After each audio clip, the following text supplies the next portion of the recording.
What does the data say about raising confident kids? Not too much. It's really hard to look at that kind of data. We have pieces of data about, raising kids who are willing to take risks. There's a literature about like grit and how to develop like grit in kids, like the growth mindset stuff, right? You want your kid to understand that sometimes things are hard and you can get better at something. Just because you are not good at it now doesn't mean you couldn't eventually be good at. That's part of this. It's not exactly the same as confidence, but it's something that people are often trying to develop. What I will say is I think people take pieces of advice like that, which are very good and are based on data, that we shouldn't discourage kids from having a growth mindset. It ends up getting distilled into advice that is ridiculous. Mm-hmm. We go from a growth mindset is good, so it's good for kids to understand that like it's the values in the effort and it's, worth trying and it gets to parents as never tell your kid good job.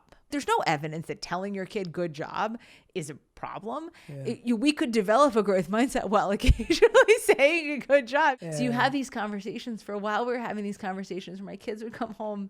My kids are a bit older and they would come home and they'd be like, this is the score I got on this test. And we were reacting being like, well, how do you feel about that? And finally my daughter was like, stop saying that. Like, that's super annoying. That's so and funny. It was like, okay, fine. Where it's that's like, hilarious. it's okay to say good job. Yeah, that's so funny.